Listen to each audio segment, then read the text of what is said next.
कहानी उस घर की है जहाँ बहू और बेटी को एक माना जाता था, लेकिन फिर अरे शिखा बेटा, तू रसोई में क्यों घुसी रहती है? जा, रोटी मैं बना लूंगी। नहीं माँ जी, आप बैठिए, बस सारा खाना बन ही गया है। श्वेता को बोल देती हूँ, वो खाना लगा देगी सबका। सॉरी भाभी, मेरे पास वक्त नहीं है। माँ, मुझे पैसे देना, पार्लर जाना है। हाँ चली जाना, भाभी को भी ले जाना। वो भी जाने को बोल रही थी पार्लर, पर पहले ना मदद कर दे उसके खाना लगाने में। देख माँ, वो बहू है, उसे बहू रहने देना। इतना सर पर मत चढ़ा भाभी को। श्वेता, ज्यादा मत बोला कर। बहू और बेटी में कोई फर्क नहीं होता है। जाकर काम कर। ननद को माँ का भाभी से इस तरह प्यार करना बिल्कुल अच्छा नहीं लगता। वो बार बार किसी न किसी तरह माँ को भाभी के खिलाफ भड़काती रहती, लेकिन कोई फायदा ना होता। एक रोज, अरे बेटे किशन, जा बहू को कहीं घुमा कर ला। सारा दिन घर में काम करती रहती है। हाँ माँ, हम लोग जा रहे हैं ना गोवा। अच्छा जी, भाभी ने तो हमें बताया भी नहीं। वैसे तो सारी पंचायत करती है, ये गोवा वाली बात क्यों छुपा गई हमसे? अरे क्योंकि उसे खुद नहीं पता था बहन। मुझे टिकट सस्ती मिल रही थी तो मैंने बुक कर दिया। हाँ शिखा, पैकिंग कर ले, संडे हम जा रहे हैं गोवा। दोपहर में शिखा पैकिंग कर रही थी कि सास आ जाती है। ये क्या बहू, साड़ियाँ? अरे गोवा जा रही है घूमने या फिर शादी में मायके हैं? माँ जी, ऐसा कुछ है ही नहीं, समझ में नहीं आ रहा क्या रखूं कपड़े में। अरे तेरी और श्वेता की साइज तो एक ही है। उसके कुछ मॉडर्न कपड़े ले ले, आकर लौटा देना। हाँ माँ जी, ये ठीक रहेगा। शिखा श्वेता के पास जाती है और उससे कपड़े मांगती है। ना जी ना, मैं अपने कपड़े ना दूं। वैसे भी फैल जाएंगे मेरे कपड़े, बहुत महंगे वाले हैं। शिखा मुंह लटकाकर कमरे में आ जाती है तो सास कहती है, चल तैयार हो जा, तुझे मैं शॉपिंग करा कर लाती हूँ गोवा की। बस फिर क्या था, सास बहू निकल जाते हैं मार्केट और एक से बढ़कर एक ड्रेस खरीद कर घर आते हैं। पहले बता देती कि नए कपड़े दिलाने वाली है भाभी को, तो मैं अपने ही दे देती ना भाभी को, मुझे दिला देती नए कपड़े। देख श्वेता, परिवार का मतलब सबके साथ रहना होता है, ना कि सिर्फ अपना सोचना। वैसे भी तुझे अच्छे संस्कार सीखने चाहिए। और रही बात कपड़ों की, तो शिखा, आज से घर पर भी तू मॉडर्न कपड़े ही पहनेगी। कोई जरूरत नहीं है ये साड़ी वाड़ी लपेटने की। अब क्या था, घर पर श्वेता और शिखा एक जैसे रहते। एक बार पड़ोसन आती है। अरे बेटा, अपनी माँ को तो बुलाना, जरा बात करनी है।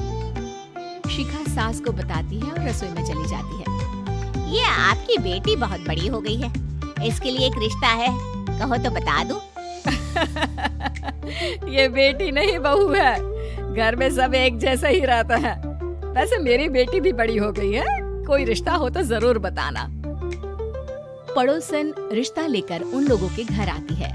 तब श्वेता की होने वाली सास कहती है, तो ये घर है, कितने मंजिल का है? और ये बहू ने आपकी क्या पहन रखा है, जीन्स टॉप? अरे भाई, साड़ी वाड़ी नहीं है क्या इसके पास? देखिए, सर्दी है तो साड़ी में बहू कैसे मैनेज करती, वैसे पहनती है साड़ी भी।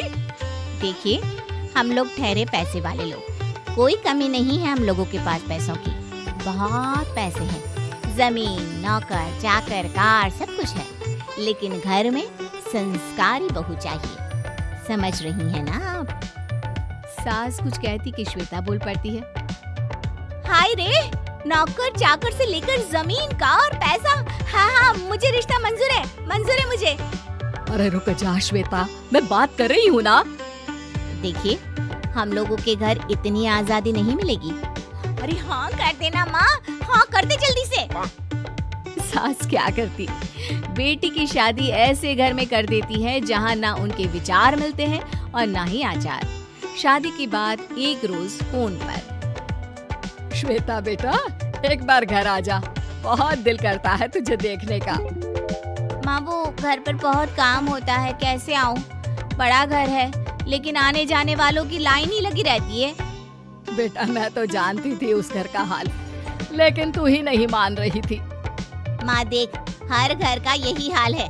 तेरी बेटी को यहाँ घूंघट हटाने की परमिशन नहीं है और एक तरफ भाभी स्कर्ट पहनकर घूम रही है। बेटा, मुझे क्या पता था कि मेरी बेटी को ससुराल के नाम पर पिंजरा मिल जाएगा। अच्छा माँ, फोन रखती हूँ, सास को गर्मा गर्म रोटी खिलानी है। तुम लोगों की तरह नहीं कि एक रोटी बनाओ, एक सब्जी बनाओ, फिर सारा दिन फ्री होकर घूमो।